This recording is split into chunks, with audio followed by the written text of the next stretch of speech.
পালং শাকটা কখন রোপণ করা হয়, কোন মাসে? কার্তিক মাসে। কার্তিক মাসে রোপণ করা হয়। রোপণ করার পর কতদিনের পরে আপনি এই পালং শাকটা বিক্রি করতে পারেন? 40 থেকে 45। 40 থেকে 45 দিন।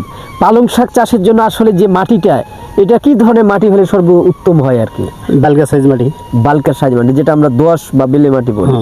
আচ্ছা, এই জমিটা কি পানি নিষ্কাশন ব্যবস্থা যদি ভালো থাকে তাহলে সে অবস্থা ভালো, নাকি মানে সেচের মাধ্যমে এটি আসলে পানি ব্যবহার কম করতে হবে? মানে সুনিষ্কাশিত পানি যেন সহজেই এখানে বেঁধে না থাকতে পারে, বৃষ্টি পানি হলে সেটা যেন নিষ্কাশন হয়ে যেতে পারে। এরকম উঁচু জমি আর কি পালং শাকের জন্য বেশ উপযোগী। হ্যাঁ। তো আসলে এই যে পালং শাক তুলতেছেন, এগুলো আসলে মানে কিরকম দাম হতে পারে একটা আটি? 10 টাকা। এক আটি 10 টাকা।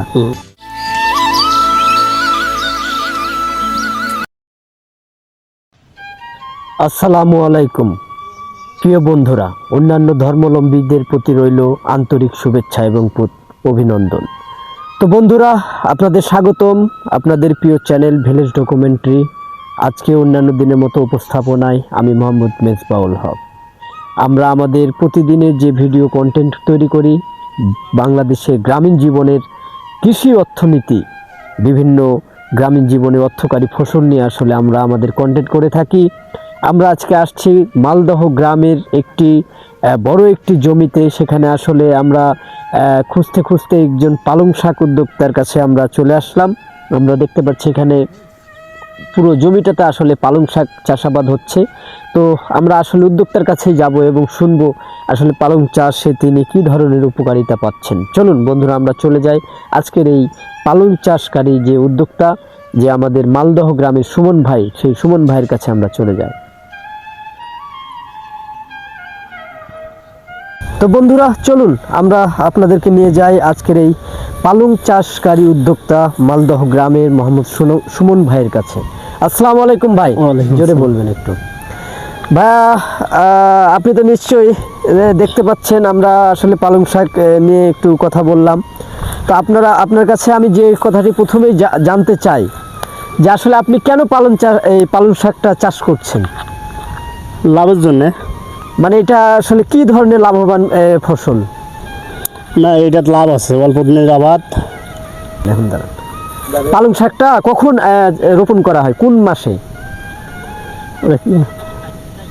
কার্তিক মাসে। কার্তিক মাসে রোপণ করা হয়। রোপণ করার পর কতদিনের পরে আপনি এই পালং শাকটা বিক্রি করতে পারেন?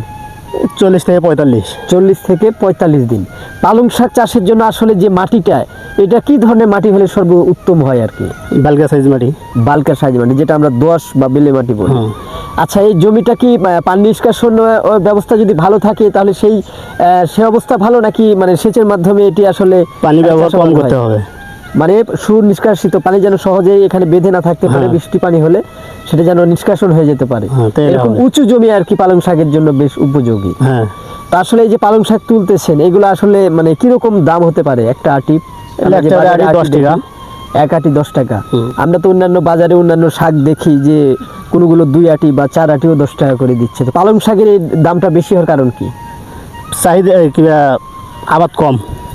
পালং শাকের মানে চাষাবাদ মানুষ কম, কৃষকেরা কম করে। তো আপনি এগুলা কি বাজারে যে বিক্রি করবেন, যে আজকে যে পালং শাক দেখতে পাচ্ছি? হ্যাঁ।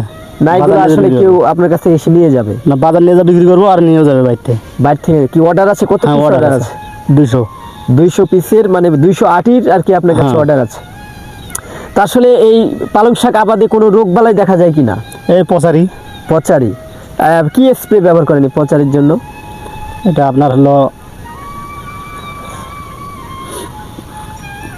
আচ্ছা সমস্যা নাই, এটা আমরা অন্যান্য যে আমাদের বন্ধু কৃষক যে উপদেষ্টারা আছে, কৃষি বিষয় যারা জানে তাদের কাছ থেকে আমি জেনে নিব।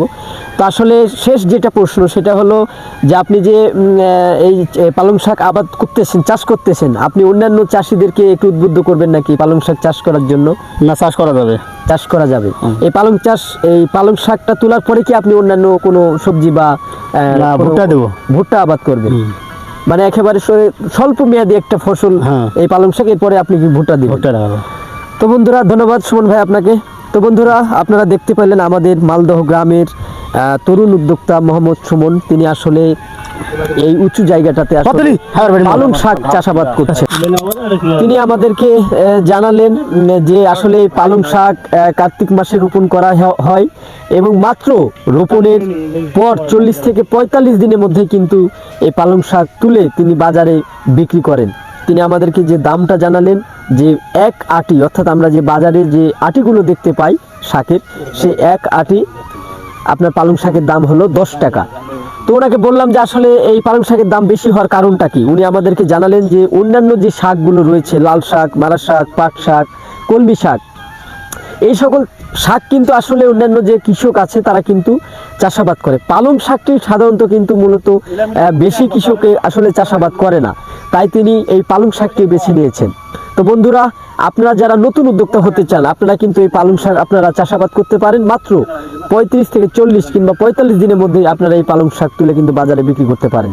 আমাদের দেশে কয়েকটি পালং শাকের জাত রয়েছে, সেটা হচ্ছে পুষ্পা জয়ন্তী, পুষ্পা জ্যোতি এবং দেশি ও হাইব্রিড জাতের পালং শাক আমাদের বাংলাদেশে এবং পূর্ব ও দক্ষিণ পশ্চিমীয় এশিয়ার অঞ্চলে, বিশেষ করে বাংলাদেশের প্রত্যেকটি আনাচে কানাচে এই পালং শাক খুব বেশিভাবে আসলে চাষাবাদ হয়। তাই যারা নতুন এই পালং শাকে আরেকটি কথা জানিয়ে দিতে চাই, এই পালং শাকে কিন্তু কোনো রোগবালাইয়ের কোনো ঝামেলা নাই, শুধুমাত্র একটি পচারি ধরতে পারে।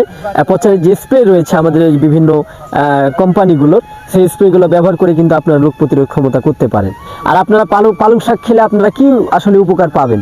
পালং শাক আসলে বেশ কিছু পুষ্টিগুণে ভরপুর, যেমন উন্নত মানের ফাইবার, এখানে পালং শাকে রয়েছে ভিটামিন সি, ভিটামিন কে এবং খনিজ পদার্থ, যা আমাদের শরীরের রোগ প্রতিরোধ ক্ষমতাকে বৃদ্ধি করে ফেলে। একটি মাত্র শুধু সতর্ক, যে যা বেশি পরিমাণে পালং শাক খেতে পারলে শরীরে পার্শ্ব প্রতিক্রিয়া থাকলে সেটা হলো আপনার কিডনিতে পাথর হতে পারে। তো বন্ধুরা, আজকে আমাদের এই ভিডিও আমরা এখানেই শেষ করছি। আসলে আপনার সাথে নতুন কোনো জায়গায় আবারও কোনো গ্রামীণ জীবনের অর্থকারী ফসল নিয়ে দেখা হবে এবং কথা হবে। আমাদেরও বিষয়ে আপনাদের যদি কোনো উপদেশমূলক কোনো বাণী থাকে, নিশ্চয়ই আমাদের কমেন্ট বক্সে জানিয়ে দিবেন।